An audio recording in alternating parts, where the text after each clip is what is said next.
నమస్తే, welcome to #you. నేను మీ రాజేష్. తెలంగాణ రాష్ట్ర రాజకీయాల్లో బీఆర్ఎస్ పార్టీలో జరుగుతున్నటువంటి పరిణామాలు, అందులో కవిత ఎపిసోడ్, ఆమె సస్పెండ్ అవ్వటం, అట్లాగే ఈమె ఎమ్మెల్సీ పదవికి ఆ పార్టీకి రాజీనామా చేయటం, ఈ ఎపిసోడ్స్ అంతా కూడా మనం గత కొద్ది రోజులుగా మాట్లాడుతూనే ఉన్నాం. బీఆర్ఎస్ పార్టీలో కూడా జరుగుతూనే ఉంది. రాజకీయ వర్గాల్లో విస్తృతమైనటువంటి చర్చ కూడా జరుగుతూనే ఉంది. సో ఇప్పుడు కవిత గారు ఏం చేయబోతున్నారు అనేది ఒక చర్చ అయితే, ఇది బీఆర్ఎస్ పార్టీకి ఎంత నష్టం అన్నది రెండో చర్చ. విస్తృతంగా రాజకీయ వర్గాలు మాట్లాడుతూనే ఒక రకంగా బీఆర్ఎస్ పార్టీ క్యాడర్ అంతా నిజంగా ఒక రకంగా ఆందోళన చెందుతున్నటువంటి మాట.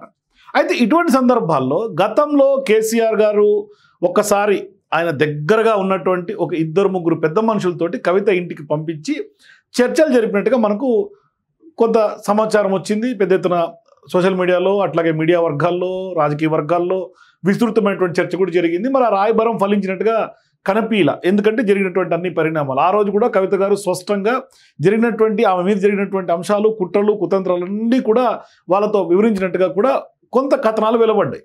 అందులో నిజమా అబద్ధమా, రాయబారం నిజంగా జరిగిందా, ఇది కవిత వైపు నుంచి అయితే కన్ఫర్మేషన్ ఎక్కడ రాలా మనకి.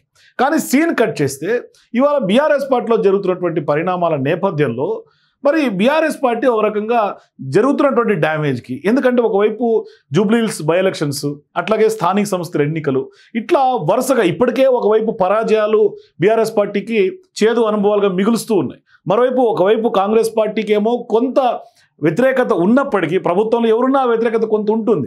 ఆ వ్యతిరేకతని సక్సెస్ఫుల్గా బీఆర్ఎస్ పార్టీ క్యాష్ చేసుకోవడంలో కూడా కొంత ఫెయిల్యూర్ స్పష్టంగా కనిపిస్తుంది. దానికి ఎగ్జాంపుల్ ఖచ్చితంగా పార్లమెంట్ ఎన్నికలైనా, లేదు అంటే ఎమ్మెల్సీ ఎన్నికలైనా. ఇక్కడ బీజేపీ ఆల్టర్నేట్గా ఎమ్మెల్సీ ఎన్నికల్లో గ్రాడ్యుయేట్ కాన్స్టిట్యున్సీ కానీ, లేదు అంటే ఇంకా ఎమ్మెల్సీ ఎన్నికల్లో బీజేపీ గెలుపొందినటువంటి విధానం చూసినా ఖచ్చితంగా కొంత బీఆర్ఎస్ పార్టీ పైన తెలంగాణ ప్రజానీకం కొంత క్రెడిబిలిటీ, నమ్మకం, అట్లాగే ఒక రకమైనటువంటి భావన నుంచి ఇంకా బయటికి రాల.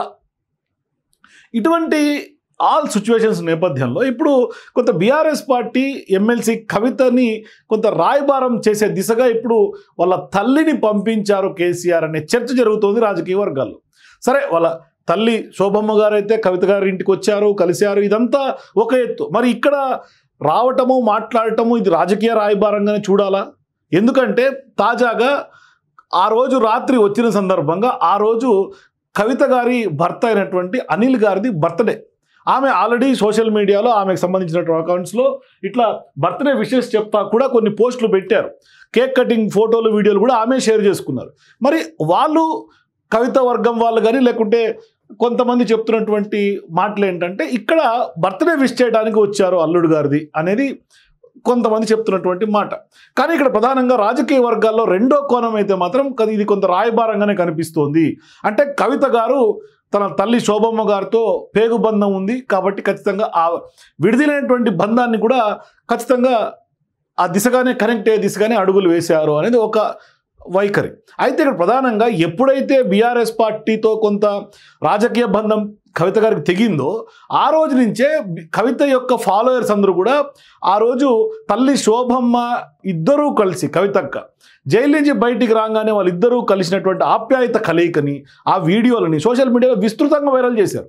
ఇద్దరు హగ్ చేసుకొని ఒకరికొకరు ఏడ్చుకున్నటువంటి సన్నివేశాలను కూడా పెద్ద ఎత్తున వైరల్ చేశారు. ఆ వీడియోలు కూడా మనకు స్పష్టంగా కనిపిస్తుంది, తల్లిని పట్టుకొని మరీ ఏడవటం. సో ఇప్పుడు కూడా ఇటువంటి ఘటనలే జరిగి ఉంటాయి. ఇప్పుడు కూడా ఖచ్చితంగా వాళ్ళు పట్టుకొని ఏడ్చేంత సందర్భాలు ఉండి ఉంటాయి అనేది కూడా ఒక చర్చ జరుగుతుంది. అయితే ఇక్కడ ప్రధానంగా ఇప్పుడు తెలంగాణలో ప్రస్తుతం బీఆర్ఎస్ పార్టీ ప్రతిపక్ష పాత్ర పోషిస్తుంది.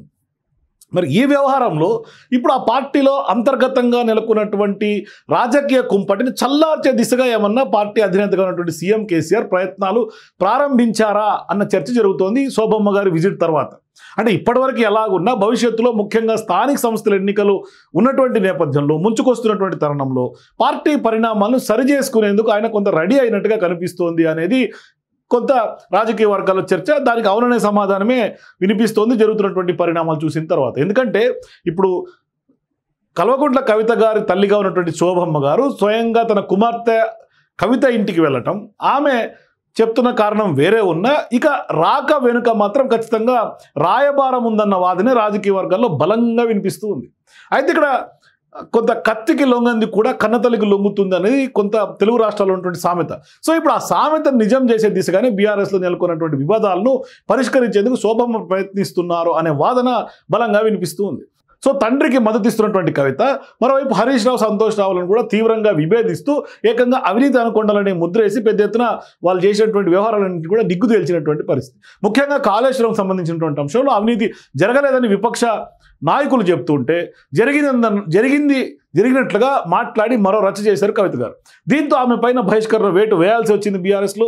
మరోవైపు ఆ దిశగా కేసీఆర్ గారిని కూడా ఒత్తిడి తీసుకొచ్చి నిర్ణయం తీసుకున్నారని కవిత గారు చెప్పారు. కానీ కేసీఆర్ అంత పని చేయలేక కేవలం సస్పెన్షన్కే పరిమితం వేశారు.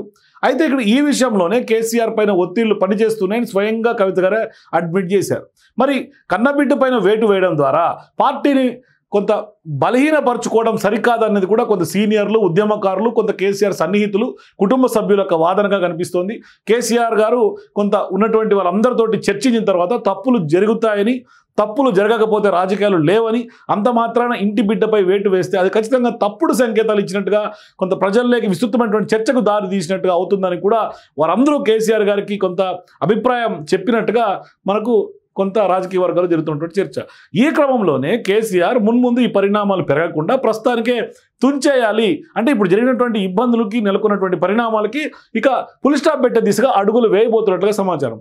మరి ఇప్పుడు తాజాగా శోభమ్మ గారి ఇంటి పర్యటనకు వెళ్ళటం, కవిత గారిని కలవటం, అక్కడ అల్లుడు అనిల్ కుమార్ పుట్టినరోజు పురస్కరించుకొని అక్కడ వేడుకల్లో ఆమె పార్టిసిపేట్ చేయటం, అంటే అల్లుడికి కొత్త బట్టలు కూడా తీసుకొచ్చి ఇచ్చినట్టుగా, పైగా అంటే పైకి ఈ కారణం చెప్తున్నప్పటికీ లోపల మాత్రం కొంత చర్చల దిశగానే కుమార్తెను తల్లి కొంత సంయమనం పరిచేలాగా, కొంత ఆ దిశగా సర్దుబాటు చేసేలాగా కొంత ప్రయత్నాలు జరిగినట్టుగానే తెలుస్తోంది. వారం క్రితం మనవడి పుట్టినరోజుకి రావాలని పిలిచినా రాని శోభమ్మ ఇప్పుడు అల్లుడు పుట్టినరోజు కోసం రావడం వెనుక ఖచ్చితంగా రాజకీయ కారణాలే ఉంటాయన్నది రాజకీయ నిపుణుల యొక్క మాట. అయితే ఇక్కడ అమ్మ రాయబారం ఎంతవరకు ఫలిస్తుందో అనేది కూడా రాజకీయ వర్గాల్లో ఉన్నటువంటి ఒక ఉత్కంఠ. సో మీరు కూడా తల్లి రాయబారం ఎంతవరకు ఫలించే అవకాశం ఉంటుంది. మరి కవితను బీఆర్ఎస్ తల్లి కలుపుతుందా? మరి ఏం జరగబోతుంది? మీ అభిప్రాయాలు కింద కామెంట్స్లో తెలియజేయండి. For more videos please watch #.